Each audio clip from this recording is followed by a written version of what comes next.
Hey guys, I'm Eric. I'm Grace. We're the Wandering Ravens. We are a couple of Americans with a deep passion for British culture. This YouTube channel documents our British journey, so if you enjoy watching videos about the UK and comparing the differences between the UK and the USA, and he's making a lot of noise. There's a dog in the background, by the way. He keeps on repeatedly sneezing. But yeah, we make videos about British culture, so if you enjoy that kind of content, make sure you subscribe. Today we are going to be reading through a list of very British problems and seeing how many of these we resonate with. I'm really excited to read through this list because a lot of you have sent it to us, and I'm curious to see how many of these we resonate with.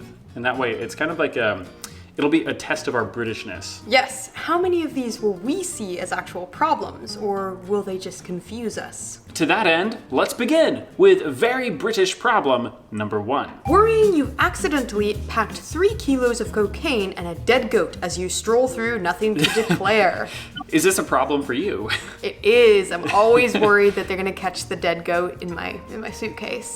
Yeah, it's really tricky getting dead goats across international borders, but we have figured out how to do it really well. Yeah. Very British problem number 2, being unable to stand and leave without first saying, wait, I gotta put the tea down. Yeah. Being unable to stand and leave without first saying, right. I think this is a problem for you. Have I started doing that? You've started doing that. I don't Right. do that. Not hearing someone for the 3rd time, so just laughing and hoping for the best. Ooh. I do this. Yeah, definitely a problem. I do this, but sometimes when people say their names, if they say their name and I don't get it the first time, I ask them to repeat it. Don't get it the second time, I'll just let it go. I'll just let it go and hope that somebody else drops their name at some point in the conversation. And if that never happens, I'll avoid that person for the rest of my life. Saying anywhere here is fine when the taxi is directly outside your front door. I do this, but it's not because I'm trying to oblige the taxi driver. It's more of security. I don't want the taxi driver to know where I live. Yeah. Oh, I wouldn't have even guessed that it was put that way. I would have thought that it was for security reasons, like you said. You guys let me know if you're British. I am interpreting this as a British person doesn't want to put the taxi driver out by having him stop at the right place. So it's just anywhere here is fine. Is that right? Or is it for security? Let us know down in the comments. Being sure to start touching your bag 15 minutes before your station so the person in the aisle seat is fully prepared for your exit. I get such anxiety when I'm on a train and I'm not on the aisle seat and there's somebody I don't know sitting on the aisle seat, because I'm like, I'm gonna have to like climb over them or wake them up if they're asleep, or if they're in the middle of like a meal, I'm gonna have to be like, sorry, can I just like move my butt past your tray of food real quick? So you would do this, you start shuffling your stuff. Yeah, start like advance. Grabbing everything, making a lot of movement so that they know I am exiting soon. Grace back there. Making movement. Repeatedly pressing the door button on the train before it's illuminated to assure your fellow commuters you have the situation in hand. I don't do this. This is not a problem for me, but I have noticed British people do this on the trains, and it actually kind of bugged me a little bit. Yeah, because I was like, what are you, like, it's not even green yet. What the hell are you doing? You're planning on jumping from a moving train? Yeah, it makes them seem really impatient. Like, come on, come on, come on, come on. I feel that it does add more stress to the situation. Like the whole situation of everyone piling out of the train or whatnot. Yeah, it makes it seem very hurried and panicked. Like, I gotta get out of here. And then I'm like, oh, am I supposed to be panicked as well? So I just push when it's illuminated. This reminds me of elevator closed doors. You know, people that push the elevator closed doors. I've heard that doesn't actually do anything, but it's just to give people a sense of control. Oh no. Having someone sit next to you on the train, meaning you'll have to eat your crisps at home. This has happened to me multiple times. If somebody has, well, not in COVID times, of course, but before COVID times, when I was sitting on the train and somebody sat next to me, I was like, well, shoot. My granola bar will go uneaten now, and I'm about to drop dead from hunger, so. Well, it's worse for us because we always pack food to go because we're cheap freaks. And we've made the mistake several times of packing cheese and hard-boiled eggs on the train.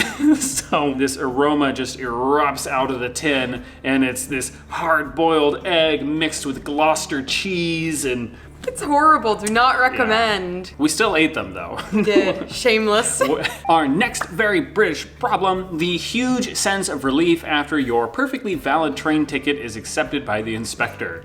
Oh, yes, absolutely. Oh my gosh. Yeah, I always feel so much suspense, even though I just bought the ticket. The most stressful train experience we had was riding in Northern Ireland when we got on the train and there wasn't anywhere on the station to buy tickets. Yeah. Like the station was closed and there weren't any ticket kiosks on the platform where you could go and buy a ticket. So we thought, do we just get on the train? And it was the only train for hours, so we jumped on the train and sat down, and that was very stressful because I was like, are they gonna throw us off or give us a fine? But in that situation, we were actually supposed to buy our tickets directly from the ticket man. So it worked out, but very stressful. The horror of someone you only half know saying, oh, I'm getting that train too. This has never happened to me in real life, but this would be a situation that I would dislike. Next very British problem, sorry, is anyone sitting here? Translation, unless this is a person who looks remarkably like a bag, I suggest you move it. Ooh, all right, silver lining of COVID is traveling on the trains now in the UK. You have an incredible excuse to just spread out, put your bags all over the seats next to you, and no one's gonna sit by you because of social distancing. It is really nice. Yeah, like we would get the forward-facing seats where they have the, with the table, so there's the seats facing each other with a table in between. Normally, those ones you're sharing with a bunch of other people because everyone wants the table seat. But with COVID, if you're the first person there, you just throw your bags on the seats across from you. Bam! I've got so much space. Private table. Loudly tapping your fingers at the cash point to assure the queue that you've asked for money and the wait is out of your hands. This makes sense, you know, like we're there. You want to assure everyone that you are competent and that they're not going to be waiting. It's not my fault. It's the cash point's fault. Looking away so violently as someone nearby enters their PIN that you accidentally dislocate your neck. That's always an awkward moment. Yeah. When you're gonna enter your PIN in, especially if it's the cashier or someone is next to you and they do the polite. Looking away. Yeah. The more awkward one though is when it's the tip, which I guess you guys don't really have this in the UK, bless your soul. But here in the States, we've encountered this problem a lot, going to a cafe or ordering coffee at takeout, and they spin the screen around to you so you get to enter in your tip after you slide your card or tap your card, and then they do that little... Yeah, that's way more awkward, but Yeah. that did happen to us once in the UK. Really? When With we a were in tip? Cambridge and you got a terrible thing and it wasn't good, remember? And she was like, oh, tip if you feel like, but it was like, wait, what the heck? It shocked me because we were in Cambridge getting dinner and she brought a little POS thing to the table. I tapped and then she handed it back and was like, now enter the tip. Yeah, and it was so just like awkward because she was standing right there like Yeah, right there. Too close. Sorry, is this America? Then bugger off. Then bugger off. You guys have converted me. I hate tipping. It's a scourge on the face of humanity. Waiting for permission to leave after paying for something with exact change. I do this because if I was to put exact change into like, you know, the little book thingy, if I was to put exact change in that and then just like leave, I would think that the restaurant would think that I was dining and dashing.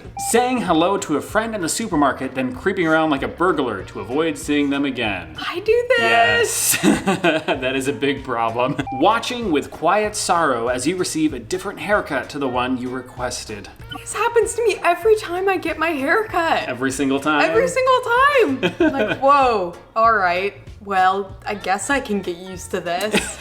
On my end, I've experienced this every time I've paid less than $15 for a haircut. Oh. That's what it is. There's like a certain price point where, as a guy at least, if you're going for a budget haircut, you're going to get a different haircut than the one you requested. But if you're willing to fork out a little bit more money, it'll probably be on point. Yeah, that's true. Overtaking someone on foot and having to keep up the uncomfortably fast pace until safely over the horizon. Yeah, this happens to me. Especially if you're walking a pet. So you're walking a pet, and the pet's all eager, and you overtake someone, and the pet's all eager, and then all of a sudden the pet's like, no, I have to smell everything now. And then they pass you. And then you have to pass them, and then it looks like you're trying to like... Very awkward. Stalk them or something. Being unable to turn and walk in the opposite direction without first taking out your phone and frowning at it. I would throw like a disappointed sigh in there, because that's what I would do. Be like... Fuck! Pull a Cillian Murphy. Yeah. Deeming it necessary to do a little jog over zebra crossings while throwing in an apologetic mini wave.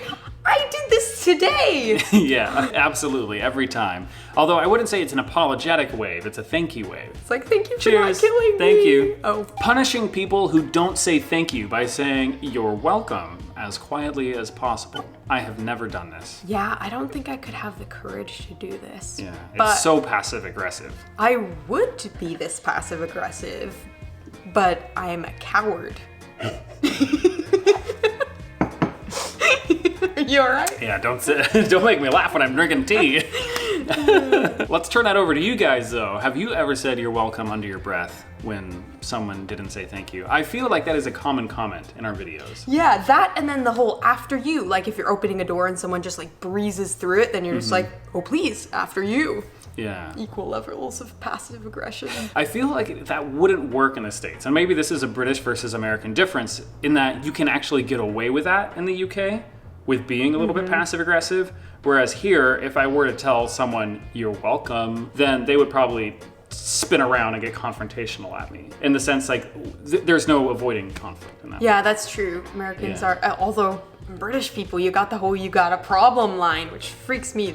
That's true. That's kind of an anomaly. I don't know how that fits in with the whole avoiding conflict stereotype. Yeah. Yeah, because you have the whole thing about Brits being passive aggressive and avoiding conflict, but at the same time, you've got this really confrontational crowd who is really happy to throw got up a hands. problem? Yeah, you got a problem. So if you know the difference and how those two things coexist at once, break it down for us in the comments. The overwhelming sorrow of finding a cup of tea you forgot about. Well, I kind of like my tea lukewarm, so I often forget about tea and then come back and drink it when it's a little bit cold-ish. Grace is one of those maniacs that will drink lukewarm and even cold tea that's been sitting on the counter for hours. Better that than letting it go to waste. How do you feel about lukewarm tea? Turning down a cup of tea for no reason and instantly knowing you've made a terrible mistake. Oh no, this has happened to me. I do it out of politeness sometimes because I'm like, oh no, don't go through the trouble of making tea.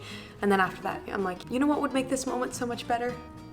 A cup of tea. Now, in the UK, isn't it actually rude to turn down a cup of tea if someone offers it to you? Probably, but this has only happened to me in the States. And then in that case, it's not rude. Suddenly remembering your tea and necking it like a massive lukewarm shot. That's what I do. Oh my. But again, you don't mind. No, I don't mind. Yeah. Realizing you've got about 50 grand's worth of plastic bags under your kitchen sink. This is a problem I think we have on both sides of the pond. Every home has at least one plastic bag. Yeah, it's like the big bag, and then all the other plastic bags are inside of that. A similar British problem is goo pudding pot containers. Oh yeah. Yeah, everyone has a bunch of goo pudding pots. And we did notice this while we were in the UK. While we were house sitting, we stayed in many different British households, and it was true. Their cupboards were full of good pudding pots. You'll have to excuse the mess. Translation: I spent 7 hours tidying in preparation for your visit. I feel like this can come across passive aggressive if you're not careful, because if your house is clean, like if you have just spent the afternoon cleaning and it's actually clean, and then you say, excuse the mess, I don't know, it feels a bit condescending, like, excuse the mess. I know it's spotless, but mess, as kind of indicating that you think the other person must live in squalor or something. Do you know what I mean? Kind of? Yeah. Yeah. Though we do this, and I've done it myself, and I've got to share the strategy with you guys. So one time we were having people come over, and the house was an absolute disaster. And so I spent 2 hours getting the whole place spotless, used bleach, cleaned the bathrooms and the kitchen and the living room. It was incredible. And then I was like, oh, it's too clean. They're gonna come in and realize that I've spent the last few hours cleaning. And that's, I don't want them to think that. So what I did was I intentionally put some dirty dishes back on the coffee table. And then when they arrived, I quickly cleared off these couple dirty dishes that I put out and said, oh, excuse the mess. Wow. Yeah. Do you remember that? I do. I think I shared it. Tact. Yeah, so that was strategy.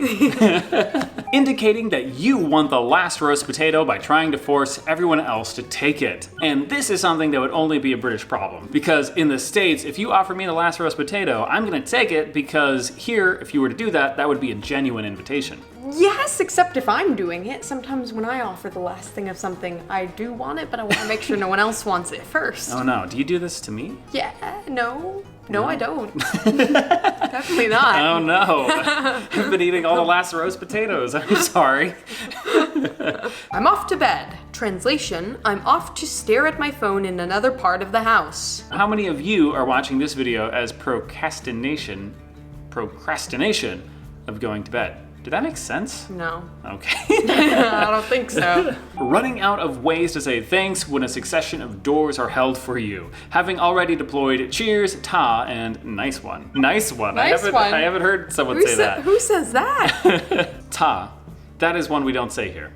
And I don't think we really say cheers either. Most places in the UK. I mean, in the States. Yeah. Yeah. No. Riley, welcome to the movie. Welcome to the show. Changing from kind regards to just regards to indicate that you are rapidly reaching the end of your tether. Again, very passive aggressive. Yeah. I'm getting a theme here that British people might excel at passive aggression. I feel like I do this, but not to mean anything. It's just on accident if I'm too lazy to write kind. Mm-hmm. Kind regards. I'll just write regards. Staring at your phone in silent horror until the unknown number stops ringing. Oh no, I don't quite do this. I play hot potato. If my phone starts ringing and it's a number I don't know, I throw it and you catch it most of the time and you answer it. I love getting unknown phone numbers because I frequently win money. They're always calling to let me know that I've won some jackpot or cruise. So far, haven't gotten any of my big prizes, but I'm waiting. Hearing a recording of your own voice and deciding it's probably best never to speak again. Yeah, I think when we first started doing YouTube, this was a huge problem. We hated the way our voices sounded, and it was very uncomfortable to be editing videos and listening to myself talk. But at this point, I think we're pretty used to the way our voices sound, yeah? Yeah, I think this is an everyone problem. And now we're gonna turn the conversation over to you. Are there any other British problems that you would add to this list? Did you disagree with any of these problems? We really look forward to talking with you guys down in the comments. If you haven't already, make sure you subscribe to this channel for weekly British culture content. And without further ado, I'm Eric. And I'm Grace. We're the Wandering Ravens. And we'll see you in the next video. Cheers! Bonus kiss. Bonus kisses. More kisses today.